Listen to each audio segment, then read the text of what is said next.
નમસ્કાર મિત્રો, હું છું અલ્પેશ સિંહ ઝાલા અને તમે જોઈ રહ્યા છો મારી YouTube channel knowledge of nature, જેમાં તમારા બધાનું હાર્દિક સ્વાગત છે। આજે આપણે ચેપ્ટર 1નું લેક્ચર નંબર 9 જોવાના છીએ। અગાઉના લેક્ચરની અંદર આપણે સંપાતપણાના સિદ્ધાંતની ચર્ચા કરી હતી। હવે હું તમને વિદ્યુત ક્ષેત્ર વિશે ભણાવું એ પહેલાં એના લગતા કેટલાક ઉદાહરણ તમે સમજી લો તો તમે વિદ્યુત ક્ષેત્ર વિશે બહુ સારી રીતે સમજી શકશો। તો ચાલો આપણે આજે વિદ્યુત ક્ષેત્રના કેટલાક ઉદાહરણ વિદ્યુત ક્ષેત્રને લગતા વિદ્યુત ક્ષેત્રને રિલેટિવ ઉદાહરણ જોઈએ। તો જો વિદ્યુત ક્ષેત્ર ઉપર જતાં પહેલાં હું તમને એક વાત કહું। તમે જુઓ કે આ એક રાજા છે,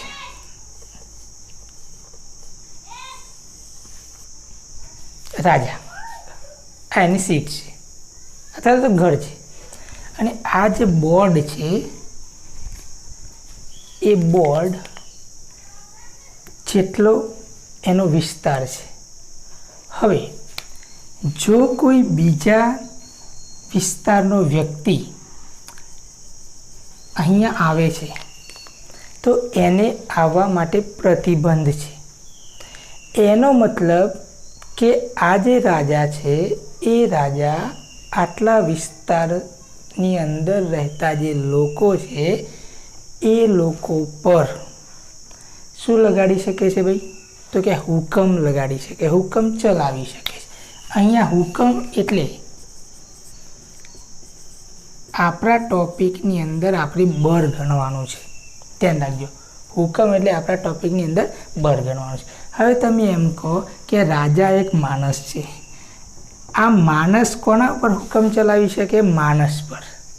તો એનો મતલબ એ છે કે રાજા જે બળ લગાડે છે એ એક જ કેટેગરીના વ્યક્તિ પર લગાડે છે, એટલે બળ જે લાગે છે એ એક જ કેટેગરી ના વ્યક્તિ, કેટેગરી મીન્સ કે અહીંયા પ્રાણી પર લગાડી શકશે નહીં।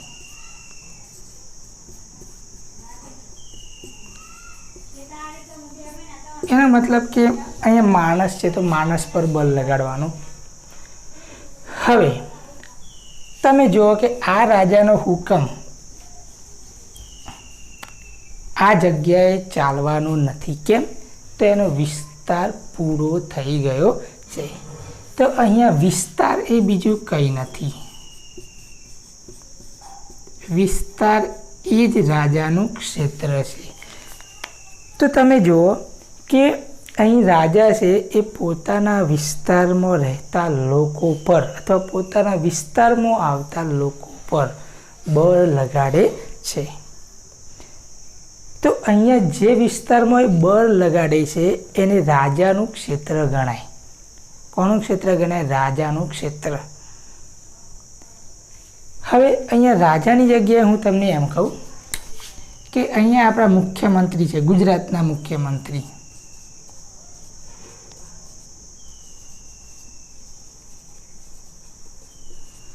તો તમે મને એમ કહો કે એમનો વિસ્તાર કેટલો? ગુજરાત।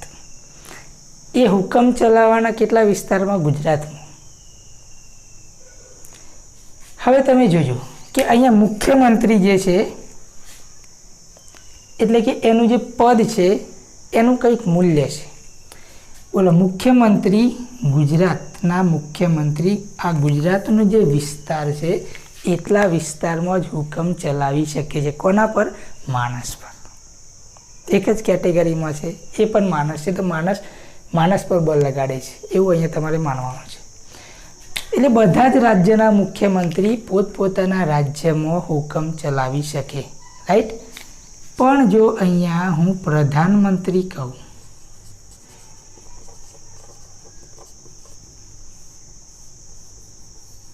તો એ પ્રધાનમંત્રી દરેક રાજ્ય પર શું લગાડી શકે છે? બળ લગાડી શકે છે. કોના પર? માણસો પર હુકમ ચલાવી શકે છે. એટલે કે એમનો વિસ્તાર વધી ગયો. તો એનો મતલબ શું થાય છે? તમે જુઓ કે અહીંયા જેમ પદ ઊંચું જાય છે, પદ ઊંચું જાય છે, એમ એમનો વિસ્તાર પણ મોટો થતો જાય છે. એટલે અહીંયા પદને આપણે કોના સંદર્ભમાં લેવાનું છે? તો મૂલ્યના સંદર્ભમાં. બરાબર. તો આટલી માહિતી તમે ખબર હશે કે ભાઈ હુકમ એટલે આપણે બળ ગણીશું કે ભાઈ કોઈ રાજા છે તો એ રાજાનો જેટલો વિસ્તાર હોય એટલા વિસ્તારમાં બળ લગાડી શકે અને આપણે રાજાનું ક્ષેત્ર ગણીશું. મુખ્યમંત્રી ગુજરાતના વાત કરો તો ગુજરાતના જે મુખ્યમંત્રી છે એ મુખ્યમંત્રી ગુજરાતની અંદર હુકમ ચલાવી શકે છે. એટલે આપણે મુખ્યમંત્રીનો જે વિસ્તાર છે, ક્ષેત્ર છે, એ આપણે ગુજરાત હશે. પ્રધાનમંત્રી તો સમગ્ર દેશ પર, એટલે કે પ્રધાનમંત્રીનો જે હુકમ છે એ સમગ્ર દેશ પર ચાલે. એટલે પ્રધાનમંત્રી માટે જે ક્ષેત્ર થયું એ શું થવાનું? ભાઈ દેશ. તો અહીંયા જેમ પદ એટલે કે અહીંયા જે પદનું મૂલ્ય જેમ વધારે હશે એમ ક્ષેત્ર એ કેવું હશે? વધારે. હવે અહીંયા આપણે આનાથી શું લેવા દેવા? તો અહીંયા તમે જુઓ કે આપણે ભણવાનું છે વિદ્યુત ક્ષેત્ર. શું ભણવાનું છે? વિદ્યુત ક્ષેત્ર. હવે તમે જુઓ, બરાબર સમજી લેજો કે આ એક અવકાશ છે. અવકાશને આપણે ત્રિપરિમાણ ગણવાનું. હું અહીંયા વિદ્યુત ભાર મૂકું ને, અહીંયા આ પેન છે, કયો છે? અવકાશમાં છે. પણ અહીંયા મૂકું તો સમતલમાં છે. એટલે જ્યારે અવકાશની વાત આવે એટલે આપણે ત્રિપરિમાણ સમજવાનું. તો આ એક અવકાશ છે, શૂન્ય અવકાશ છે. માની લો શું છે મિત્રો? શૂન્ય અવકાશ છે. હવે આ ત્રિપરિમાણનું ઉગમ બિંદુ O છે. ત્રિપરિમાણનું ઉગમ બિંદુ O છે. અને આ ઉગમ બિંદુ પર Q જેટલો વિદ્યુત ભાર રહેલો છે. શું રહેલો છે મિત્રો? તો કે શૂન્ય અવકાશમાં ઉગમ બિંદુ O પર Q જેટલો વિદ્યુત ભાર રહેલો છે. હવે તમે જુઓ કે બીજો એક વિદ્યુત ભાર અહીંયા આ એક અવકાશમાં P બિંદુ લઈએ, ગમે તે લઈ શકો છો તમે, હું અહીંયા લીધું છે. તો અવકાશમાં એક P બિંદુ છે. તો કે આ P બિંદુ છે અવકાશમાં છે તો એનું સ્થાન આપણે દર્શાવવું પડે. ઉગમ બિંદુથી કેટલા અંતર છે એ પણ આપણને ખબર હોવી જોઈએ. એટલે કે એનું આપણે સ્થાન સદિશ ખબર હોવી જોઈએ. તો જુઓ કે અહીંયા આપણે જે P બિંદુ લીધું છે એ P બિંદુનો સ્થાન સદિશ કેટલો છે? R સદિશ જેટલો. કે P બિંદુ જે છે એ R સ્થાન સદિશ ધરાવે છે. હવે આ P બિંદુ પર હું સ્મોલ q જેટલો વિદ્યુત ભાર મૂકું છું. શું મૂકું છું મિત્રો? સ્મોલ q જેટલો વિદ્યુત ભાર મૂકું છું. ક્યાં મૂકું છું? P બિંદુ પર. તો સ્વાભાવિક છે કે ભાઈ બે વિદ્યુત ભારો છે એ બે વિદ્યુત ભારો વચ્ચે કુલમ્બના નિયમ મુજબ શું લાગવાનું? તો કે વિદ્યુતીય બળ લાગવાનું. તો જુઓ તો અહીં બોલો Q અને સ્મોલ q વિદ્યુત ભાર વચ્ચે લાગતું વિદ્યુત બળ, કેપિટલ Q અને સ્મોલ q વિદ્યુત ભાર વચ્ચે લાગતું વિદ્યુત બળ F સદિશ બરાબર કે કેપિટલ Q સ્મોલ q અંતર r² કઈ દિશામાં લાગે છે? r એકમ સદિશની દિશામાં લાગે છે. બરાબર મિત્રો. તો અહીંયા Q અને સ્મોલ q વિદ્યુત ભાર વચ્ચે આટલું વિદ્યુત બળ લાગશે. તો F બરાબર કે કેપિટલ Q સ્મોલ q પણ r² r એકમ સદિશ. અહીંયા જે r એકમ સદિશ છે એના બરાબર શું લખશું? r સદિશ અપન r. બોલો O થી પીની દિશામાંનો એકમ સદિશ.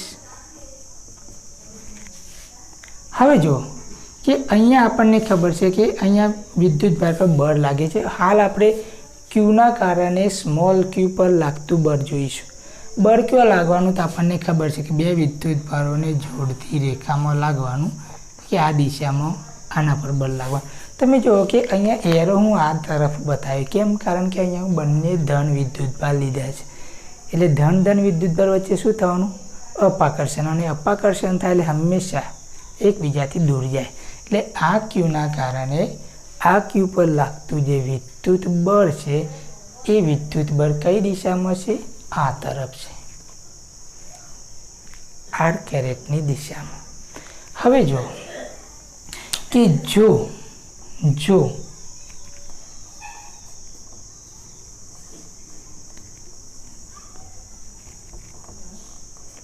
પી બિંદુ પાસે રહેલો સ્મોલ ક્યુ વિદ્યુતભાર દૂર કરવામાં આવે તો પી બિંદુ પાસે કશું રહેતું નથી. જો અહીંયા પી બિંદુ પાસે રહેલો સ્મોલ ક્યુ વિદ્યુતભાર હું દૂર કરી દઉં તો પી બિંદુ પાસે કોઈ વિદ્યુતભાર બચ્યો ખરો? ના. તો પછી આપણને પ્રશ્ન એ થાય કે અહીંયા પી બિંદુ પાસે આપણે વિદ્યુતભાર મૂકીએ છીએ ક્યુ, તો ક્યુ પર બળ લાગે છે કઈ રીતે? આ ક્યુ વિદ્યુતભાર તો અહીંયા છે, આ ક્યુ વિદ્યુતભાર તો અહીંયા છે. જો અહીંયા દૂર કરી દઈએ છીએ તો કશું નથી રહેતું, પી પાસે લાવીએ છીએ તો બળ લાગે છે. તો આવું કેમ? તો ત્યારે વૈજ્ઞાનિકોએ ક્ષેત્રનો ખ્યાલ દાખલ કર્યો. કોનો ખ્યાલ દાખલ કર્યો? ક્ષેત્રનો ખ્યાલ. અને અહીંયા કોનું ક્ષેત્ર છે? એટલે કે વિદ્યુત ભારનું. માટે અને આપણે શું કહીશું? વિદ્યુત ક્ષેત્ર. હવે તમે જોજો, હું તમને જે વાત કરી હતી, એટલે કે અહીંયા જે વિદ્યુત ભાર છે એ વિદ્યુત ભાર પોતાના આસપાસના વિસ્તારમાં શું ઉત્પન્ન કરે છે? વિદ્યુત ક્ષેત્ર ઉત્પન્ન કરે છે. એટલે અહીંયા રાજા છે એ રાજાની જગ્યાએ આપણા ઉદાહરણમાં શું છે મિત્રો? વિદ્યુત ભાર છે.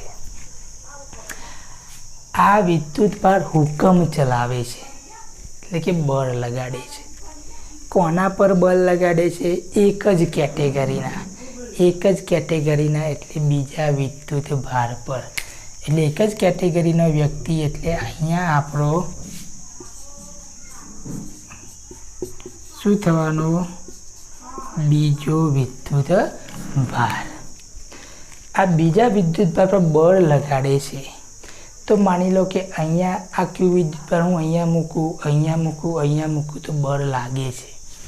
અહીંયા મૂકું તો લાગતું નથી. એનો મતલબ આ જે વિદ્યુત ભાર છે એનો વિસ્તાર આટલો છે. આટલા વિસ્તારમાં એ શું લગાડે છે? બળ લગાડે છે. માટે આ વિદ્યુત ભારનું વિદ્યુત ક્ષેત્ર આટલા વિસ્તારમાં છે. ક્લિયર? તો અહીંયા વિસ્તાર એટલે ક્ષેત્ર. હવે જો આ વિદ્યુત ભારનું મૂલ્ય આપણે કહેતા હતા કે ભાઈ મુખ્યમંત્રી છે એની જગ્યાએ પ્રધાનમંત્રી બધા રાજ્યો પર હુકમ ચલાવી શકે, તો અહીંયા જો વિદ્યુત ભારનું મૂલ્ય જેમ વધે એમ ક્ષેત્રનું મૂલ્ય વધે. તો એનો મતલબ જો તમારે આનું મૂલ્ય ઊંચું હશે તો આનું જે ક્ષેત્ર છે એનું મૂલ્ય પણ ઊંચું હશે. તો હવે અહીંયા આપણે વિદ્યુત ક્ષેત્રની વ્યાખ્યાની વાત કરીશ. તમને કોની વાત કરીશ? વિદ્યુત ક્ષેત્રની વ્યાખ્યાની. વિદ્યુત ક્ષેત્રની વ્યાખ્યા સામાન્ય વ્યાખ્યા આવી છે મિત્રો.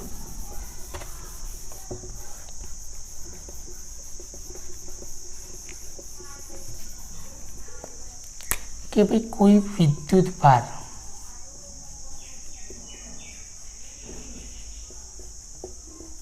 તંત્ર અથવા તો વિદ્યુતભાર. પણ અહીંયા એક કરતાં વધારે વિદ્યુતભાર હોય તો હું શબ્દ વાપર્યો છે વિદ્યુતભાર તંત્ર. કોઈ વિદ્યુતભાર તંત્ર પોતાની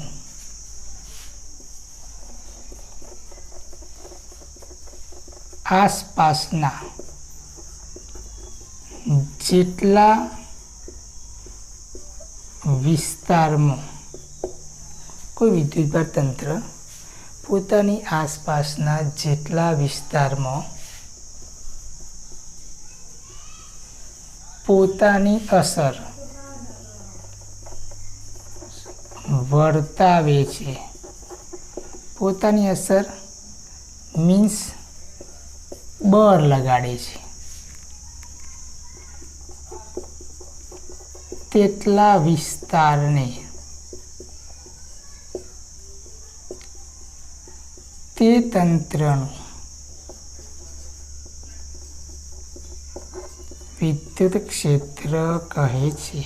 આ એની સામાન્ય વ્યાખ્યા છે.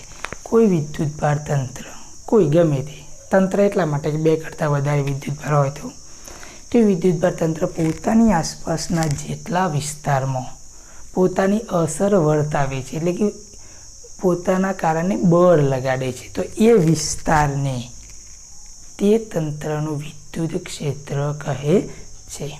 તો અહીંયા આપણે વિદ્યુત ક્ષેત્રની વાત છે કે ભાઈ અહીંયા બળ કોના કારણે લાગે છે.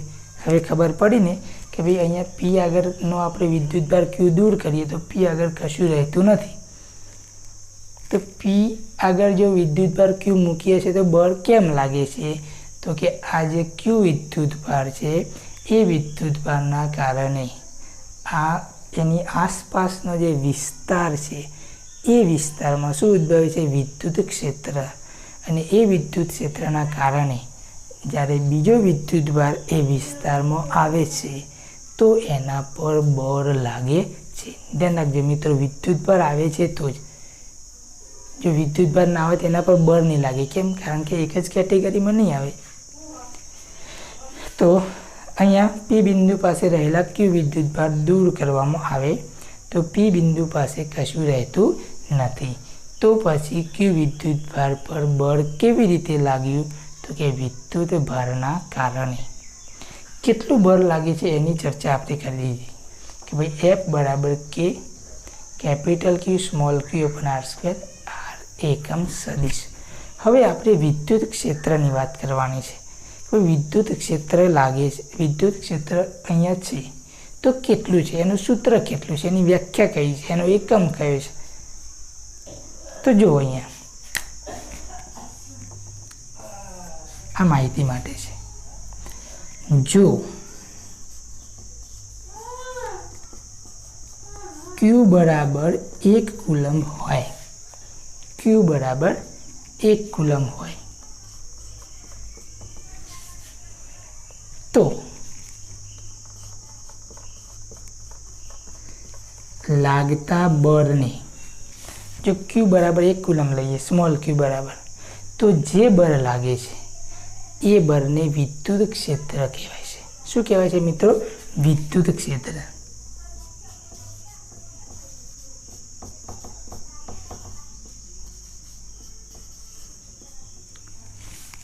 તો જો અહીંયા અને બીજી એક વાત કહી દઉં, તેને ઈ વડે દર્શાવાય છે. વિદ્યુત ક્ષેત્ર એટલે કે ઇલેક્ટ્રિક ફિલ્ડ, એટલા માટે એને ઈ વડે દર્શાવાય છે. અહીંયા તીર દોરી છે એટલે તમને ખબર પડી જ ગઈ હશે કે ભાઈ તે કેવી રાશિ છે, સદિશ રાશિ છે. વિદ્યુત ક્ષેત્ર સદિશ રાશિ છે. જો વિદ્યુત ક્ષેત્ર સદિશ રાશિ હોય તો એની દિશા હોય, તો કે કઈ દિશામાં? તો ધ્યાન રાખજો મિત્રો, વિદ્યુત ક્ષેત્ર એ વિદ્યુત બળની દિશામાં હોય છે. તો તમે મને એમ કહી દો કે આ ક્યુ વિદ્યુતભાર પર જે શું લાગે છે મિત્રો? વિદ્યુત બળ લાગે છે. કોના કારણે લાગે છે? વિદ્યુત ક્ષેત્રના કારણે. તો અહીંયા જે વિદ્યુત ક્ષેત્રની દિશા કઈ? તો કે જે બાજુ F છે એ જ દિશામાં E છે. હવે મિત્રો ધ્યાન રાખજો, એનો મતલબ Q બરાબર 1 છે. Q બરાબર 1 છે. તો અહીંયા જે વધવાનું એ શું વધવાનું? કે Q/r² r કેરેટ. આને આપણે શું કહીશું? વિદ્યુત ક્ષેત્ર કહીશું. એટલે કે વિદ્યુત ક્ષેત્ર કયા વિદ્યુત ભારનું? કેપિટલ Q વિદ્યુત ભારનું.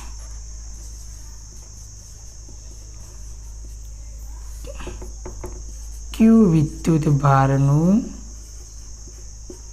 વિદ્યુત ક્ષેત્ર E બરાબર, બોલો Q બરાબર 1 હોય તો જ એને વિદ્યુત ક્ષેત્ર કહીશું. કે Q/r² r કેરેટ. Q બરાબર 1 લીધું તો વિદ્યુત ક્ષેત્રનું સૂત્ર થઈ ગયું. અહીંયા Q એ કયો વિદ્યુત ભાર છે? આપણો બિંદુવત વિદ્યુત ભાર. તો ઘણીવાર તમને એવું પણ પૂછાતું હોય છે કે બિંદુવત વિદ્યુત ભારના કારણે ઉદ્ભવતું વિદ્યુત ક્ષેત્રનું સૂત્ર મેળવો. તો કે આ છે કે Q/r² r એકમ સદિશ. વિદ્યુત ભારનું મૂલ્ય કે તો અહીંયા એકમ સદિશ નહીં આવે, કે Q/r² આવશે. r એ શું છે મિત્રો? r, જો r એ આ જે વિદ્યુત ભાર છે, વિદ્યુત ભારથી જે તે બિંદુ સુધીનું અંતર છે.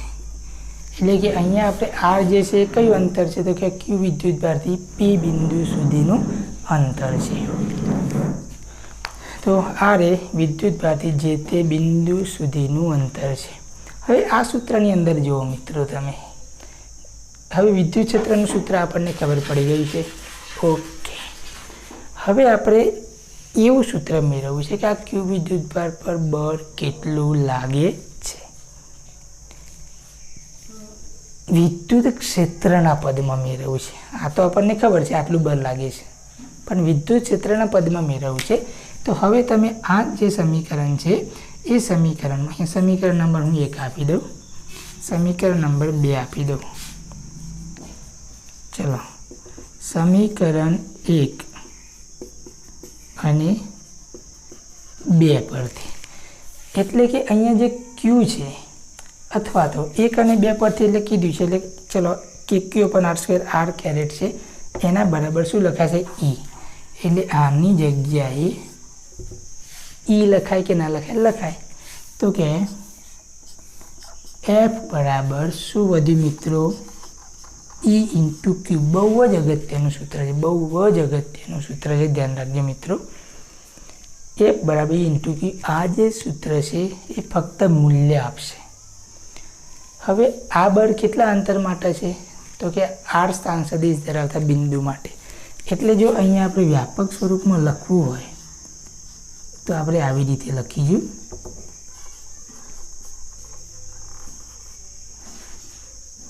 તો આ બળનું સૂત્ર છે કોના સ્વરૂપમાં? કોના સ્વરૂપમાં? વિદ્યુત ક્ષેત્રના સ્વરૂપમાં. જો આપણને આ વિદ્યુત ભારનું વિદ્યુત ક્ષેત્ર ખબર હોય તો આ વિદ્યુત ભાર પર કેટલું બળ લાગવાનું એ આપણે શોધી શકીએ છીએ આ સૂત્ર પરથી. તો બહુ જ અગત્યનું સૂત્ર છે. Fr બરાબર ER × Q. અહીંયા r એટલા માટે લખ્યો છે કે અહીંયા r એ શું દર્શાવે છે? તે કે ભાઈ જે બિંદુએ આપણે વિદ્યુત ભાર મૂક્યો છે કે જેના કારણે વિદ્યુત ક્ષેત્ર ઉદ્ભવે છે એ વિદ્યુત ભારથી જે તે બિંદુનું અંતર. અહીંયા આપણે r સ્થાન સદિશ ધરાવતું P બિંદુ મૂક્યું છે માટે અહીંયા આપણે r લખીએ. બીજું તમે જુઓ કે આ r છે, હું આગળ તમને કહીશ કે વિદ્યુત ક્ષેત્રની વિશેષતાઓ છે. તો આ r અહીંયા લખ્યો છે એનો મતલબ શું છે કે ભાઈ અહીંયા r એ વિધેય છે, E એ કોનું વિધેય છે? r નું. F એ કોનું વિધેય? r નું. એનો મતલબ કે અંતર બદલાશે તો વિદ્યુત ક્ષેત્ર પણ બદલાય છે। સૂત્ર યાદ રાખજો, વિદ્યુત ક્ષેત્ર અંતરના વર્ગના વ્યસ્ત વર્ગ મુજબ બદલાય છે।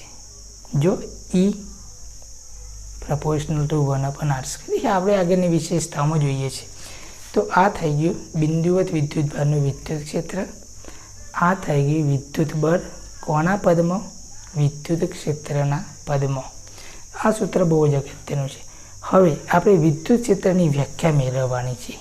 આ એની સાદી વ્યાખ્યા છે। આ સૂત્ર પરથી આપણે વિદ્યુત ક્ષેત્રની વ્યાખ્યા મેળવીશું, ધ્યાન રાખજો મિત્રો। હવે અહીંયા જુઓ,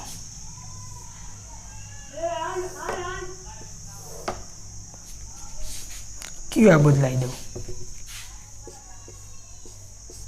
F/Q બરાબર E। હવે જો Q બરાબર 1 હોય તો શું થશે મિત્રો? F બરાબર E। તો હવે આની વ્યાખ્યા આવી થશે, ધ્યાન રાખજો। કોઈ વિદ્યુતભાર તંત્ર પોતાની આસપાસના જેટલા વિસ્તારમાં પોતાની અસર વર્તાવે છે તેટલા વિસ્તારને તે તંત્રનું વિદ્યુત ક્ષેત્ર કહે છે। આ એની સાદી વ્યાખ્યા છે। હવે આપણે સૂત્ર મુજબ એની વ્યાખ્યા મેળવવી છે। તો જુઓ,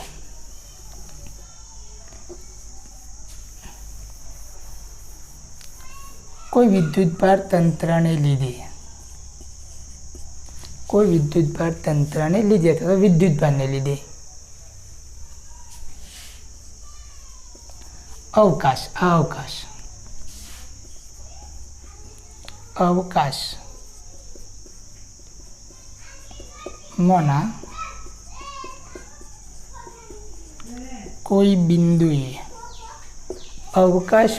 કોઈ બિંદુએ આપણે શું મૂકવાનું છે ભાઈ? આ અવકાશમાંનું P બિંદુ હતું, શું મૂક્યું? વિદ્યુતભાર। તો અહીંયા શું મૂકીશું? બોલો, અવકાશમાંના કોઈ બિંદુએ મૂકેલા એકમ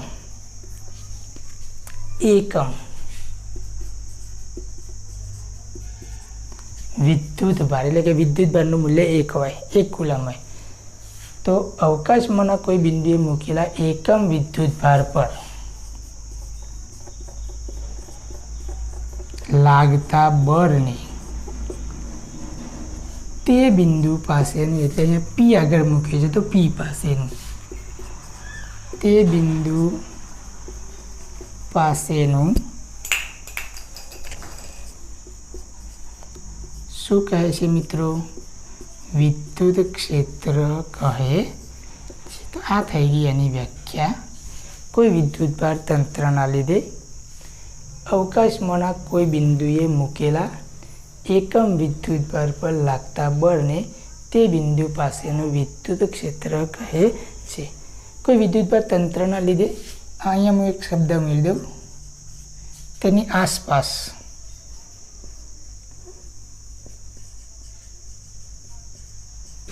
અવકાશમાંના કોઈ બિંદુએ મૂકેલા એકમ વિદ્યુતભાર પર લાગતા બળને તે બિંદુ પાસેનું વિદ્યુત ક્ષેત્ર કહે છે। હવે તમે જુઓ કે અહીંયા સૂત્ર છે આપણું, એટલે કે E બરાબર F/Q। કોઈ બિંદુ છે એનો મતલબ સ્થાન સદિશ બદલાય છે, એટલા માટે અહીંયા R ના પદમાં લખીશું। વિદ્યુત ક્ષેત્ર સદિશ રાશિ છે, કહી દીધું છે તમને। હવે એનો એકમ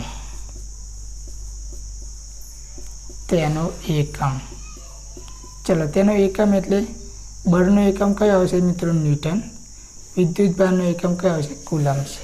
તો ન્યૂટન પ્રતિ કુલમ છે। એનો બીજો પણ એકમ છે જે આપણે ચેપ્ટર નંબર 2 ની અંદર જોવાના છે। E બરાબર V/D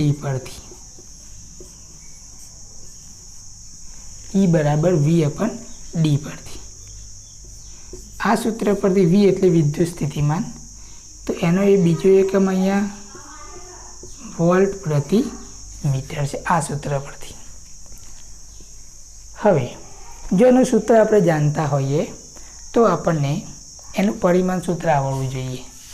ચલો, બળનું પરિમાણ સૂત્ર શું આવશે મિત્રો? તો કે બળ એટલે m1 L1 T - 2 અને Q એટલે AT, એટલે અહીંયા શું આવશે? A1 T. T1 ઉપર જાય એટલે -1, -1 - 2 એટલે થવાના -3. A1 ઉપર જાય એટલે -1. તો એનું પરિમાણ સૂત્ર થઈ ગયું m1 L1 T - 3 A - 1. તો આ હતું વિદ્યુત ક્ષેત્ર. કોનું વિદ્યુત ક્ષેત્ર? એટલે બિંદુવત વિદ્યુતભાર લીધો છે, એટલે બિંદુવત વિદ્યુતભારનું વિદ્યુત ક્ષેત્રનું સૂત્ર યાદ રાખવાનું છે. E = kq/r². એનું મૂલ્ય છે r એકમ સદિશ લખ્યો એટલે એની દિશા દર્શાવશે. વિદ્યુત ક્ષેત્ર સદિશ રાશિ છે માટે એની દિશા કઈ હોય? તો જે દિશામાં વિદ્યુતબળ લાગે છે એ દિશામાં વિદ્યુત ક્ષેત્ર હોય.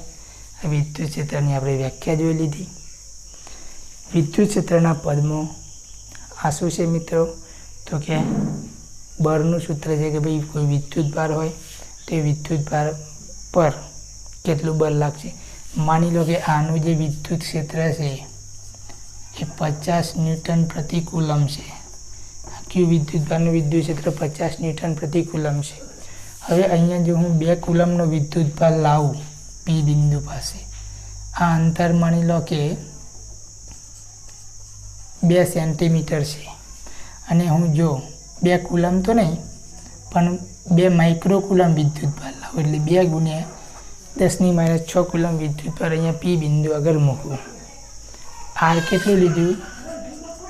2 સેન્ટીમીટર. મીટરમાં ફેરવવું પડે 2 × 10 - 2 મીટર. તો કેટલું બળ આ વિદ્યુતભાર પર લાગે? તો અહીંયા અંતરની આપણે જરૂર નથી જો વિદ્યુત ક્ષેત્ર જાણતા હોઈએ તો. અહીંયા આપણું સૂત્ર છે F = E × Q. E એટલે કેટલું છે મિત્રો? 50. Q કેટલા છે? 2. એટલે આ સૂત્ર પરથી 50 × 2 એટલે 100 × 10 - 6 ન્યૂટન જેટલું બળ લાગે. એટલે અહીંયા જો તમે સાદુરૂપ આપો તો 10 - 4 ન્યૂટન. તો સિમ્પલી આ રીતે તમે ગણી શકો છો જો તમે વિદ્યુત ક્ષેત્ર જાણતા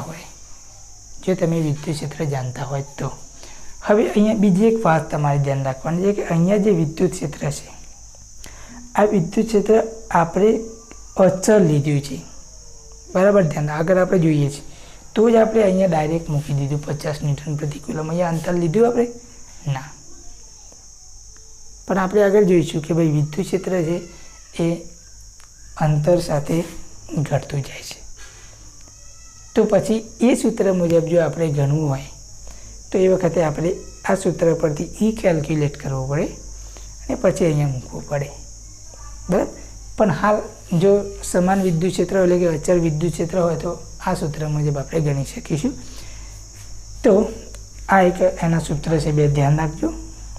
F r = ER × Q. ER એટલે આ દર્શાવે છે કે ભાઈ અંતર સાથે બદલાય છે, આ પણ અંતર સાથે બદલાય છે. પણ જો તમને આપી દીધું હોય તમે આ રીતે ગણી શકો છો. Thank you very much.